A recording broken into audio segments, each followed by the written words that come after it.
जय श्री केदार, हर हर महादेव। कैसे आप सभी?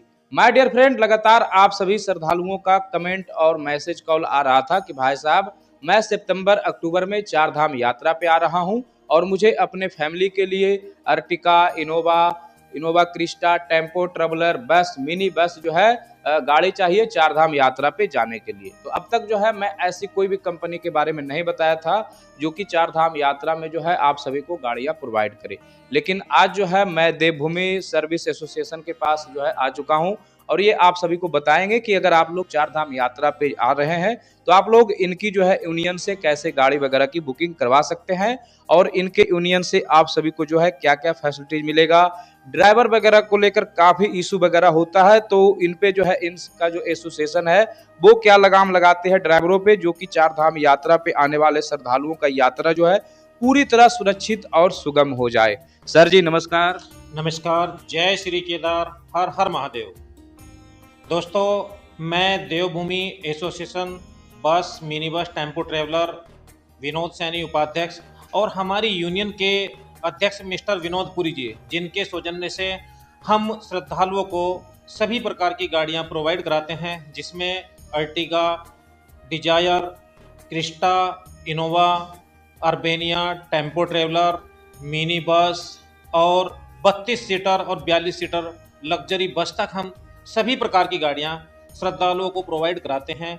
इसमें हमारी खासियत यह रहती है कि एक आप ऐसे संस्थान के साथ जुड़े हैं जो आपको विश्वसनीय गाड़ी और जो ड्राइवर्स, जो पेशेवर होते हैं, जो यात्री को अच्छे तरीके से, अच्छे व्यवहार, फ्रेंडली आप यात्री बनकर आते हैं और दोस्त बनकर जाइए। ऐसे ड्राइवरों के साथ हम आपको यात्रा करवाते हैं। और यदि कोई रास्ते के ऊपर यदि कभी ऐसा हो जाए कि हमारी गाड़ी ब्रेक डाउन हो जाए तो हम दूसरी गाड़ी की व्यवस्था कराते हैं। सबसे पहले हम उस गाड़ी को मेंटेनेंस, रिपेयर वहीं पर कराना की कोशिश करते हैं। अगर किसी कारण गाड़ी ब्रेक डाउन हो जाती है, ठीक नहीं हो पाती, तब हमारी एसोसिएशन के माध्यम से आपको दूसरी गाड़ी प्रोवाइड कराई जाती है। कोई एक्स्ट्रा चार्जेज नहीं लिया जाता। सर जी ये तो काफ़ी अच्छी बात है। आपकी देवभूमि जो बस, मिनी बस एसोसिएशन जो है काफ़ी अच्छी, आपने बताया कि इनकी तरफ से जो है सर्विस प्रोवाइड किया जाता है। आप ये बताइए कि जो चार धाम यात्रा पे आते हैं तो चार धाम, दो धाम, केदारनाथ, किन किन जगहों पे जाने के लिए आप श्रद्धालुओं को गाड़ी प्रोवाइड करवाते हैं? सबसे पहले हम लोग चार धाम यात्रा में यमुनोत्री, गंगोत्री, केदारनाथ और बद्रीनाथ और रास्ते के ऊपर आने वाले जो साइड सीन होते हैं, जैसे पांच प्रयाग होते हैं, धारी देवी मंदिर होता है, रास्ते में शिव गुफा आती है और उत्तर काशी में काशी विश्वनाथ टेम्पल आता है। इन सभी तीर्थ स्थानों के दर्शन हम यात्रियों को बखूबी कराते हैं और बहुत अच्छे तरीके से कराते हैं जी। इसके अलावा भी अगर यात्री कहीं एक्स्ट्रा जाना चाहते हैं तो वो भी हम उनको जो उसका एक्स्ट्रा चार्ज लेकर उनको वहाँ का भी दर्शन कराते हैं। इसके अलावा नैनीताल, कैची धाम भी श्रद्धालु जाना चाहते हैं तो क्या उन सभी लोकेशन के लिए भी गाड़ी मिल जाएगा? हमारी गाड़ियाँ उत्तराखंड की सभी लोकेशन के लिए अवेलेबल रहती हैं। और उसके साथ साथ अगर ऑल इंडिया भ्रमण व्यक्ति कहीं भी जाना चाहे पूरे भारत में, तो हम सभी जगह के लिए गाड़ियाँ प्रोवाइड कराते हैं।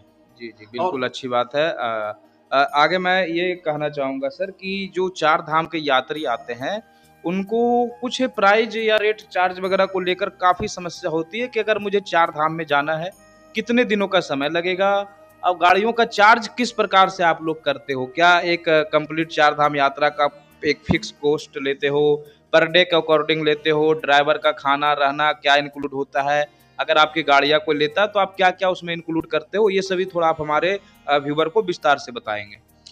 जैसे कि चारधाम यात्रा का जो गवर्नमेंट की तरफ से जो समय रखा गया है वो 10 दिन का ट्रिप बनाया जाता है, जिसमें चारों धाम यमुनोत्री, गंगोत्री, केदारनाथ, बद्रीनाथ चारों धामों के दर्शन कराए जाते हैं और उसमें चार्ज करते हैं। उसमें क्या रहता है कि जो हमने गाड़ी की कॉस्ट दी है उसमें ड्राइवर का खाना पीना सब इंक्लूड रहता है और यात्री को एक्स्ट्रा कुछ नहीं देना होता। इसी के साथ साथ चार धाम यात्रा में समय समय पर जैसे यात्रियों की भीड़ ज़्यादा हो जाती है तो गाड़ियों के रेट बढ़ जाते हैं। उसका कारण क्या रहता है कि गाड़ियाँ शॉर्ट पड़ती है, हमें अन्य स्टेटों से भी गाड़ियाँ मंगानी पड़ती है। और जैसे जैसे यात्री कम होता है तो यानी कि रेट ऊपर नीचे होते रहते हैं, तो यात्रा के रेट फिक्स नहीं रहते। जो भी यूनियन के रेट यूनियन के द्वारा तय किए जाते हैं, मार्केट के रेट वही रहते हैं मार्केट से नीचे भी हम आपको गाड़ी के रेट नहीं दे सकते, कि मार्केट से ऊपर के भी रेट नहीं दे सकते हैं। जी जी। जो रेट यूनियन के द्वारा तैयार किए गए हैं उसी रेट पर हम आपको गाड़ी प्रोवाइड कराते हैं। कुछ लोग क्या करते हैं कि सस्ते के चक्कर में किसी ओनर से या ड्राइवर से गाड़ी ले लेते हैं, उसके पास एक गाड़ी या दो गाड़ी होती है, अगर आपके सामने वो गाड़ी खराब हो जाए तो वो आपको दूसरी गाड़ी प्रोवाइड नहीं करा सकता। अगर आप एक ऐसे संस्थान देवभूमि यूनियन के द्वारा गाड़ी लेते हैं, अगर आपको कोई प्रॉब्लम आती है तो उसके लिए हम बैठे हैं जी, उसके जिम्मेवार हम हैं। जी जी। एक चीज़ है, मैं काफ़ी सुना हूँ सर कि बहुत सारे जो है चार धाम यात्रा करके जाते हैं, तो बाद में कॉल वगैरह भी करते हैं कि भाई साहब मैं उत्तराखंड चार धाम यात्रा पे आया था। सब चीज़ें अच्छा रहा, ड्राइवर ने पूरे रास्ते हमें बहुत परेशान किया। ड्राइवर जो है फ्रेंडली नहीं था, गाड़ी वगैरह जल्दी नहीं रोकता था। तो ये आखिर क्यों होता है? यात्री जो है इस चीज़ को लेके काफ़ी परेशान होते हैं। तो यात्री जो है अगर आपके एसोसिएशन से गाड़ी लेकर जाए तो क्या उनको भी ऐसी समस्या का सामना करना पड़ सकता है? सबसे पहले तो मैं यही कहना चाहूँगा कि जो यात्री हमारी यूनियन के माध्यम से गाड़ी लेता है उसको कभी ऐसी समस्या का सामना नहीं करना पड़ेगा। लेकिन उसी के साथ साथ हम यात्रियों को भी गाइड करते हैं कि जब आप यात्री बनकर आए हैं तो एक फैमिली की तरह ड्राइवर को अपनी फैमिली में शामिल कीजिए। वह आपके साथ अच्छे से व्यवहार करेगा। आप जहां कहेंगे ड्राइवर गाड़ी वहां रोकेगा, लेकिन आपको भी ड्राइवर के साथ वही कोऑपरेट करना पड़ेगा। कभी कभी क्या होता है, ड्राइवर बोलता है कि भाई आगे नहीं जाना है क्योंकि अब रात के 8 बज चुके हैं। यहाँ सबसे ज्यादा प्रॉब्लम कहाँ आती है कि यात्री आकर बोलता है कि हमारी गाड़ी तो रात को 10 बजे भी चलती, 11 बजे चलती है। उसका रीजन क्या होता है कि हम उत्तराखंड की भौगोलिक स्थिति से वाकिफ रहते हैं, हमारे ड्राइवर भी उससे वाकिफ रहते हैं। वो जानते हैं कि यहाँ सुबह 5 बजे से लेकर रात्रि 8 बजे तक ही गाड़ी ड्राइव की जाती है और ये गवर्नमेंट रूल भी है। जी जी। उसका रीजन यह है कि यहाँ पर जो हमारी पैसेंजर्स व्हीकल जो होते हैं उनका समय है सुबह 5 बजे से लेकर रात्रि 8 बजे तक। और जो हम लोग वहाँ यात्रा पर जाते हैं, हमारे खाने का सामान, जो हमारे रहने की व्यवस्था करने वाला, राशन पानी जो लेकर वाहन जाते हैं, उनका समय रात्रि 8 बजे से लेकर सुबह 5 बजे तक है। वो रात्रि में हमारा सामान वहां पर पहुंचाते हैं। तो इसलिए यहाँ पर सरकार ने दोनों को अलग अलग टाइमिंग दी है। इसके अकॉर्डिंग ड्राइवर को यात्री बोलता है कि हमें रात को 10 बजे फला जाएगा, होटल पे जाना है, तो वो बिल्कुल गलत होता है। इसीलिए आकर ड्राइवर और यात्री में बहस हो जाती है। तो हम यात्री से भी बोलते हैं कि वो भी कोऑपरेट करें। और अगर किसी कारणवश रास्ते में कुछ पहाड़ टूट गया, गवर्नमेंट का ऐसा कोई ऑर्डर आ गया, रूल्स वगैरह आ गया, यात्रियों की गलती नहीं है और एक दिन टाइम बढ़ रहा है, तो क्या होगा? उसमें कोई एक्स्ट्रा चार्ज नहीं लिया जाता। ये हमारी यूनियन की तरफ से यात्रियों के लिए, श्रद्धालुओं के लिए वो एक दिन का कोई चार्ज न लेकर, हम चाहते हैं कि उनको सुरक्षित स्थान पर उनके गंतव्य तक ले जाया जाए और उनको फिर वापस यात्रा कराकर उनको फिर हरिद्वार में वापस लाया जाए और उनके साथ एक पारिवारिक, जिसको फ्रेंडली फैमिली रिलेशन कहते हैं, ऐसा एक व्यवहार करते हुए एक संबंध बनाया जाए कि आगे भी भविष्य में जाके वो अन्य यात्रियों को सजेस्ट करे कि आप लोग इन्हीं यूनियन के माध्यम से या देवलोक सफर के माध्यम से आप यानी कि बुकिंग कीजिए, कोई परेशानी नहीं होगी। बिल्कुल बिल्कुल। जहाँ तक सैनी जी मैं समझ पाया हूँ कि आपकी यूनियन जो है यात्रियों के हित में काफ़ी सारा जो है कंडीशन वगैरह बना रखा है, और यात्री अगर थोड़ा भी कोऑपरेट करे तो इनका यात्रा जो है बिल्कुल आरामदायक तरीके से हो जाएगा। अब ये आप बता दीजिए कि सितंबर अक्टूबर में आने वाले यात्री जो हैं वो गाड़ियों की बुकिंग कैसे करवा सकते हैं?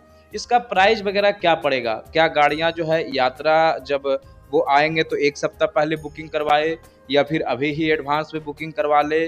और मार्केट से रेट आपका यूनियन का महंगा पड़ेगा, सस्ता पड़ेगा, क्या पड़ेगा? इस बारे में थोड़ा विस्तार से बता दीजिए।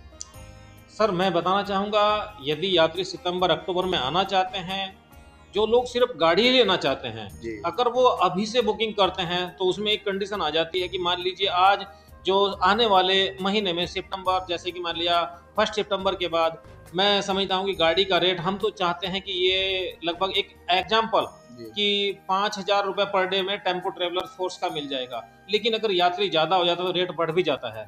लेकिन अगर आप पहले एडवांस दिए हुए तो उसमें क्या होता है कि जब आपने पहले से बुकिंग कर लिया तो फिर चाहे रेट घट जाए या बढ़ जाए, दोनों कंडीशन कुछ भी हो जाए, तो जो रेट आपने तय किया है आपको उसी का पेमेंट करना पड़ेगा। अमाउंट लॉक हो जाता है। अमाउंट लॉक हो जाता है। यदि आप ऐसा करना चाहते हैं कि भाई जो मार्केट का रेट रहेगा तो आप एडवांस के रूप में कुछ बैलेंस डालकर, टोकन अमाउंट देकर आप गाड़ी बुक कर सकते हैं। जो मार्केट वैल्यू, मार्केट का रेट रहेगा उसी रेट में आपको गाड़ी हमारी यूनियन प्रोवाइड करवाएगी। जी जी, बहुत अच्छी बात है, बहुत अच्छी बात है। इसकी बुकिंग कैसे करवा सकते हैं? इसकी बुकिंग आप लोग देवलोक सफर के माध्यम से भी करा सकते हैं जी, और यूनियन के माध्यम से भी करा सकते करा सकते हैं। तो माय डियर फ्रेंड, अगर आप सितंबर, अक्टूबर या फिर अगस्त में यात्रा पे आ रहे हैं, आप सभी को छोटी कार से लेकर बड़ी बस तक चाहिए, तो आप सभी देवलोक सफर की टीम से जो है देवभूमि यूनियन के तरफ से जो भी गाड़ी प्रोवाइड करवाया जाता है, उन सभी की बुकिंग करवा सकते हैं। आप सभी दिए गए स्क्रीन के नंबर पे कॉल कर सकते हैं, अपनी यात्रा डेट के अकॉर्डिंग गाड़ियां वगैरह की एडवांस बुकिंग करवा सकते हैं, या फिर कुछ टोकन अमाउंट देकर भी आप अपने जो है गाड़ी वगैरह जो है बुकिंग करवा सकते हैं। तो अधिक जानकारी के लिए आप सभी दिए गए नंबर पे कांटेक्ट करें। और एक बात आप लोग याद रखो, अगर आप लोग यूनियन की तरफ से गाड़ी लेकर जाएंगे, कभी भी कोई इशू नहीं होगा।